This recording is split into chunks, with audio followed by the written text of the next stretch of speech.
What up, y'all?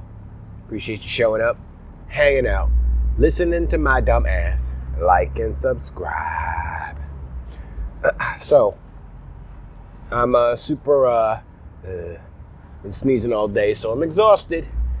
Anybody who has super allergies knows what's up. Anyway, I'm gonna power through it, and I'm on the move. I know somebody in the comments was like, dude's always driving. Well, listen, man, I can either sit still for half an hour talking to you guys, or I can multitask and get to where I'm getting to go, you know what I'm saying?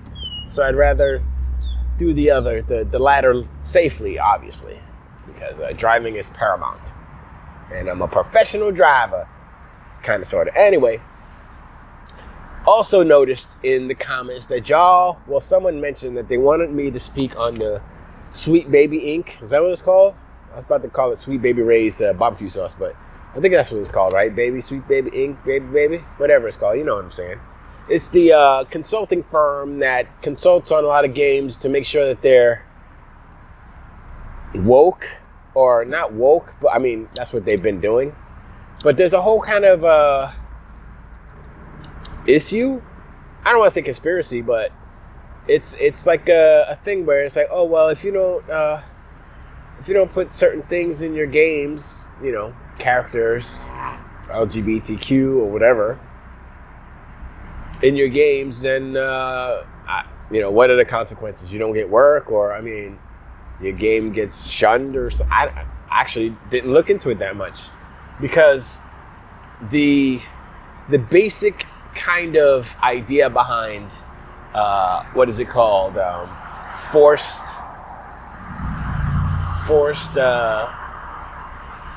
it's just assimilation. What the hell am I talking about? It's forced, this is what happens when you're driving and try to talk. Like, I don't want to crash. It's forced inclusion or some of that. Something to that effect. I can't remember the actual terminology, but you guys know what I'm talking about. And I was like, okay, that's not... Because I watched a video on Oh No, It's Alex talking about David Jaffe's video. And I was like, okay, I like David Jaffe. And then David Jaffe did an extra video talking about Alex's video, talking about how he didn't understand what he was talking about, blah, blah, blah, blah. So, forced inclusion, forced all these things. Besides all of the not affirmative action, but it's those type of movements. I understand why they exist. Is to try to balance out the systemic things, whether it's racism or bigotry or whatever that have existed and still do exist in this country. I understand why they're trying to do it, but what's happening is that they're going too far, and it's becoming a little more than reasonable when it comes to certain things. I mean, this is a super deep topic that jumps way across. It bypasses video games totally, because this is about other things. It's more of a societal issue and topic rather than video games. But pertaining to video games, Sweet Baby Ray's Incorporated, whatever they're called. Now I want barbecue. I mean, look, some of the games that they were involved with were good games. And some of the games had some questionable things, like, Mary Jane in Spider-Man 2. You're like, why? And I guess that all stems from, like, when they had all the memes of, like, ugly Mary Jane versus, what the first game's model looked like. And they did tweak it. They did model it after a different person that was kind of, sort of similarly, but not really. But anyway, that's not the... I mean, like, certain things like that, it's like, I mean, I understand if you're going to just model the... Okay, here's the thing. When they're creating a model, right? It's like makeup, right? Like people without makeup, some people are beautiful. Without makeup, let's just talk about females for a second. Some females, beautiful, don't even need makeup. When they put makeup on, it's like, what? You look, what'd you do? You know, because usually you're looking all fabulous and you're glowing and shimmering without makeup. You know, very few females can pull that off. Some of these females be looking like dragons, like, rawr. Like, whoa, you better put some cream on that. You better smear some Vaseline on that because you're a little too sharp. Anyway, some women need a lot of help. Some women don't need no help. I equate video game models as it's the same, but the difference is that the one woman decided to put a whole bunch of makeup. No, she's not like one of those pretty people who don't need makeup. She's like, yeah, I'm gonna put some makeup on today. You know what I'm saying?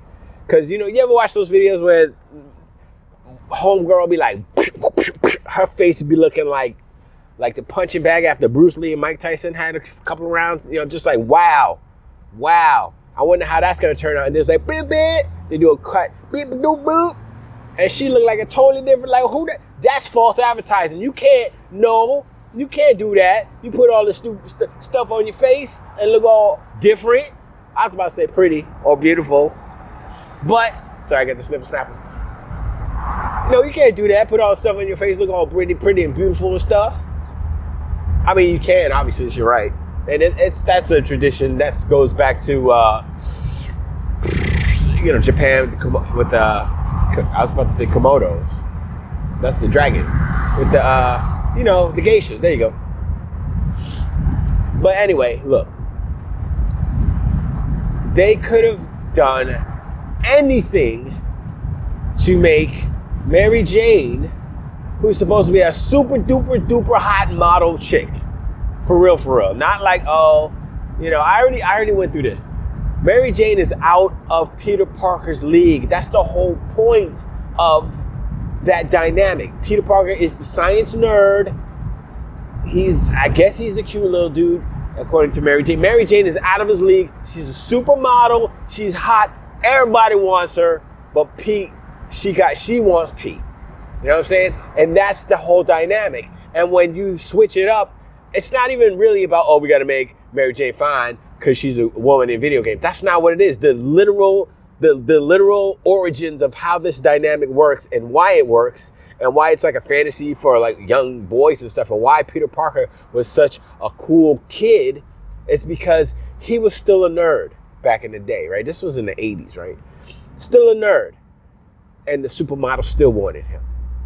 This is like, they don't understand. So now, oh, well, yeah, times are different. But are you basing it off of that? Or are you going to just, you know, oh, the times have changed, so we're just going to change it? I mean, it's not like it was racist or anything. It's not sexist if she's a supermodel. They're supermodels. They exist in the world. Imagine this. You're just a regular Joe Schmo. Listen to this my dumb ass, right? Blah, blah, blah, and in the car with his hair all crazy. And you about to, you know, and then you stop at a stoplight and car next to you is like, and super, it's Mary Jane Watson. Being like, what's up, Tiger? Yo. And you're like, that's who you talking. You're not talking to me because I'm not you think I'm okay? And you're taking it back. You're like, I don't know what to do. I'm just a nerd. How am I pulling this super sexy, fine lady girl? And of course, that's, you know, obviously that's subjective, but whatever. I don't know. I mean, look, I know I talked about that. I ranted. That was actually a rant. I didn't really rant about it before, or maybe I did. Anyway, Sweet Baby Ray's Incorporated. I think any type of forced inclusion, forced, not appropriation, but forced, you know, wokeness is dumb. And the fact that woke has changed its meaning is also troubling, because woke, when it first started off, as more of a Black Lives Matter type of thing, like, you know, the police are beating up people, blah, blah, blah, right? And now, it doesn't mean that anymore. It means like you have to be woke in order to be, you know, if you're not woke, then you hate the LGBTQ, or you hate this, or you hate, you hate. And I'm like, that's not really, it's just dumb. It's just dumb. And as far as this company, look, they're just consultants. They're not the be all end all. The company who hires them do not have to listen to them. It's on the company. So while you may be kind of pointing the daggers and the knives and the machine guns and the machetes and the cannons and all kind of weapons at Sweet Baby Ray's, ultimately it's not their decision. They're not the final say when it comes to including these suggestions. That's why they're hired, to say, oh well, that's kind of insensitive to dwarfs. I mean, but they're dwarves. This is Lord of the Rings. Maybe that'll happen. Maybe the dwarves will be taller because anyway. I think every kind of movement needs a check, just to be sure that it doesn't cross any lines, and it's not people don't get carried away and all these things, right? So, Sweet Baby Ray's, they've done some games that are cool that nobody has any problems with. I think they worked on God of War, they worked on Spider-Man 2, like I said before, they worked on a whole bunch of cool games, and then they worked on the Suicide Squad. And since Suicide Squad wasn't the best game, all of a sudden, Sweet Baby Ray's is in the news. I'm going to keep calling him Sweet Baby Ray's. I'm just sorry. It's a dumb name to begin with, so I'm going to just add something to it. You know what I'm saying? At least y'all got some flavors in your mind, like, Sweet Baby Ray. Which one is that? The original, or is it... Anyway, I don't have a problem with them consulting. That's their business. Sure, if they were doing horrible work, they wouldn't get hired. You know what I'm saying? The fact that these companies, here's one of the problems.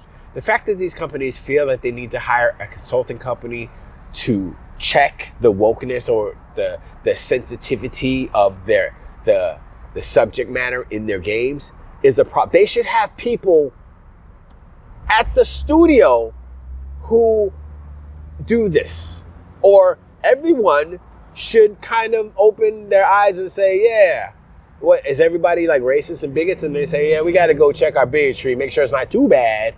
So let's go hire Sweet Baby Ray's and make sure we don't look like bad guys. I mean, why are you hiring people to put some woke flavor flakes on your games?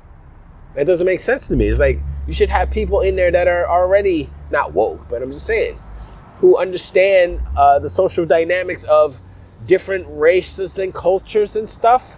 Well, honestly, I'm gonna be real. Insomniac really needs it, because literally put the wrong flag, Cuban flag instead of Puerto Rico. So yes, some of these companies do need it because they don't know what the hell they're doing. So a lot of companies at PlayStation don't know what the hell they're doing. Yeah, let's put that's the Puerto Rican flag, right? See. And yeah, that didn't work out too well, because anyway. So Sweet Baby Ray's as a corporation, as a company, as a LLC, I guess it's an LLC, right? Inherently, there's no problem with them. Now, what I want to know is exactly what they added to, like, say, Spider-Man 2, or what they added to God of War Ragnarok, or what they added to Suicide Squad per se, because that would be more interesting. Like, what were their suggestions, or what did the studios, respectively, use, consider, and include into the game based off of their suggestions? That's what I want to know. I don't know if that information is out there. You let me know in the comments below if it is out there, and then maybe I'll do a follow-up, and then we can talk about that too. But ultimately, it's this issue, this topic is greater than Sweet Baby Ray's and all the games that they've done. It is a societal, like I said, a societal issue. And the reason why they exist is because, look at what's happening in society. I don't want to say the sensitivity is like gone through the roof, but it kind of has. And, it's not about like I see my little nephew, right? He's 5 years old. He's young. And he's crying about this and he's crying about that. I'm like, what are you crying about? Like, you didn't even get hurt. You're just crying because you're not getting your way or something. And I'm like, and I think about that, right? And I mean, he's young, so that's what he's still working out how to deal with things, right? So he gets a pass, obviously, 5 years old. But I translate that and I just translate that into like, boom, 20 years later, he's 25 years old, grown ass man, still acting the same way. And that's how I feel about some of the 25-year-olds now. Not all of them, because, my sister's got a head on her shoulders. She's a little bit older. She's like 27. And she's 26. And, she's a smart person. So I guess, is it intelligence? I don't think it's totally intelligence. It has to, you have book smart, you have street smart, there is a balance there. Experience is very important as well. But, I'm sorry, I am drifting a little bit far, but really, I'm trying to just correlate the generational movement of the wokeness and of the super hypersensitivity of just everybody. The Karens, like you look, I keep seeing videos of Karens jumping, like something happens and I forgot what it was. And what was it? I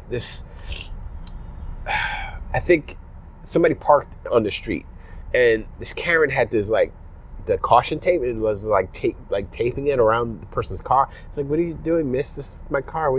You can't park here. This is in front of my house. Like, this is a public street. What are you talking about? We can park. It's like one of those deals. And she's like, ah. And then I think he ripped the tape or something to get to his car. And then she's like stopped and took a beat and just started screaming. Ah! I'm like, what is going on, son?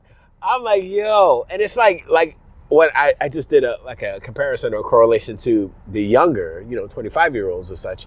But this is an older 40-something-year-old lady acting like this. So it's not just an age thing. It's a mindset. And that goes through that is a spectrum of all the ages. So I'm not going to be ageist because it's not an ageist topic. But it is super I don't want to say ubiquitous, but it's becoming more commonplace than it was before. Because every generation you say, yo, man, our generation before was tougher and all that stuff, right? The same thing with my not my generation, but the generation before, my pops, and they were like, yo, man, we had it rough. It was me and my sister, and we didn't have a bathroom inside the house. We had to go to the outhouse and stuff. And I'm like, what year was this? You had outhouses? Where were you living? He was living in Key West, so it was still a rural back then in the freaking 40s, late 40s. My dad was a kid, and I'm like, damn. It's like, yeah, man, we had a bucket, and I had to wait for my sister because she took so long in the bathroom. I'm like, and that's why to this day he likes to have houses with like too many bathrooms. He's like, yeah, man, I got 5 bathrooms, 4 bedrooms, 4 bathrooms. I'm like, that's a lot of. It's only like you. Why do you need? Hey, if I'm downstairs and I don't have to go upstairs, I go bloop right there. I'm good. If I'm upstairs, I don't have to go down. I'm bloop. I'm like, okay, you know what? That makes sense. You know what? Sure, it's too many, but you know what? I'm not gonna argue. I'm not gonna argue. Makes sense mathematically. That makes sense. Anyway, tangents. So, beep, beep, beep, beep, boop. Ooh, I cut the bus off, yo. I cut the bus off. See it back there? You see it back there? Anyway, so,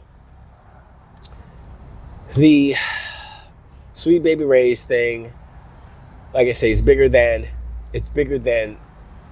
the little microcosm or the thing that people are getting upset about because, they worked on Suicide Squad, now they're hot trash garbage, but they're not hot trash garbage when they worked on God of War Ragnarok. So just listen, just be quiet, okay? I'm pretty sure they're not the only consulting firm out there that is doing what they're doing. They just happen to get the shine right now. Whether it's positive or negative, they just happen to get it. So believe me, there are plenty of consultants out there consulting on things that you might not agree with. You might be like, well, but ultimately it's the creators. If you have truly artistic creators who are like good people, let's just say, not racist, not bigots, not sexist, not all the it's, then, you really don't have anything to worry about. And also, we have to be less sensitive, because I've been listening to Joe Rogan recently, because he's back on the podcast feeds. I don't know why, but Zack Snyder was on. I was like, you know what? I want to listen to Zack Snyder, because even though people don't like his movies or whatever, blah blah blah, I like Zack Snyder. I like Zack Snyder because he's an artist, and if you look, the podcast came out today. I forgot, it's 2000 or something, 2114 episode. Doesn't matter. But I didn't realize how artistic Zack Snyder was, because this fool. Okay, look, he's like one of those filmmakers that, like Gareth Edwards, where he's got mad skills. He's got skills beyond just, oh, I'm a director and I have ideas and blah, blah, blah. He doesn't know. He's not a traditional filmmaker. He usually does it on the low budget. You know, he said 300 was such a low budget movie that it's ridiculous. I mean, I don't know what the actual budget was, but, you know, and he was like, people were asking about the muscles on all the Spartans and stuff. He's like, did you guys use computer on the Spartans, on the muscles? He's like, no, we couldn't afford that. He's like, no, these guys went to work. These guys worked out. And they went on a long thing about working out and stuff. And I was like, wow, that's pretty cool. But anyway, Zack Snyder he does all of his freaking storyboards. He does them. He draws the storyboards for his movies. And I'm like, that's not common. That is not common for the director of the movie, writer of the movie, to draw their own storyboards. I mean, I don't know. I mean, Tim Burton maybe, but he's not. He's a special kind of artist. He's not technically like a storyboard artist, even though he did work for Disney. But his art is very unique. Anyway, it was an interesting interview, and my point of bringing him up, is he has made some very controversial movies and all these things. But when you listen to him speak, it's not like he's a strange man and he just wants to show the movies and have sexy time and all that stuff. It's a little more nuanced than that, you know. That's what you see because of how he does his imagery and stuff. But he is very thoughtful when it comes to being a filmmaker. And so I gained a little bit more respect for Zack Snyder when I listened to that interview. I was like, oh, okay. Oh, that's how that happened. Oh, okay. You know, and he was talking about Sucker Punch. I was like, oh, all right, that's, you know. And people who are super sensitive will look at his films and like, oh, he sucks. He's not woke. He's misogynistic. He likes showing the panty lines and the booby hairs. Booby hairs? He's showing the booby hairs off the nipples, and I don't appreciate that. Look, some people might like little nipple hairs. Hey, some people might like the nipple hairs. Not me. They get all in there. Like, if I want to floss, then all right, where's the hairy nipple lady? That was nasty, yeah. Gross. That was gross. Why'd you make me say that? Well, great. Now there's traffic. You ain't gonna let me in? You ain't gonna let me in. How dare you? I should write down your license number, and not your license, but he does pools, so the license of you know what I'm saying? Anyway. Traffic. Anyway, I'm going on too long. Like I said, we're too sensitive, and this wokeness is just kind of a part of what's happening right now. Things tend to work themselves out when it comes to societal issues and stuff. And, you know, the pendulum will eventually swing back the other way. Hopefully not too far, where it's just like, you know, back to the 50s where you're smacking your wives and, "Cuz, where's my dinner? Woman, smack! Get in the kitchen, man, me a sandwich." No, we're not doing that. We're not doing that. So, hopefully, the industry will survive. Obviously, it's just like, it's not. I don't think it's that big a deal, and I think I'm glad it came out, and I'm glad kind of people are realizing like these things could happen. But like I said, ultimately, when it comes down to it, bottom line, the studios are making these games. regardless of who they employ. They can employ an artist who likes drawing super huge boobs. Will he have his super huge boob art in the game? It's up to the studios. It's up to the head. It's up to the art director. You know what I mean? So don't blame Sweet Baby Ray's for whatever the studio heads decide to put into their game. That's all I'm saying. And, you know, that's it, basically. Well, let me know in the comments below what y'all think about what I had said about Sweet Baby Ray's. Yummy, yummy. I mean, Sweet Baby Ink, Sweet Ice Spice Ink. I don't know, all these candy-coated bubblegum named things. Is it like a big fat hairy guy who? No, I think it's I saw the female who was doing some interviews, but I don't know if she's like the only one. She can't be the only one, right? There's more. Well, actually, she might be the only one. I know. Anyway, whatever. Rambles. Let me know in the comments below what you think about Sweet Baby Ray's barbecue sauce. And Sweet Baby Ice's LLC. Sweet Baby LLC. What's it called again? I don't. It doesn't matter. Yeah, let me know about that. Like the games that they have participated in, did you see the wokeness, or did it really affect your enjoyment of the game? Or, you know, all these things are important. So, in context of this conversation of the issue, it's not really an issue, but you know. But yeah, let me know what y'all think, and I'll talk to you on the next one. Till the wait.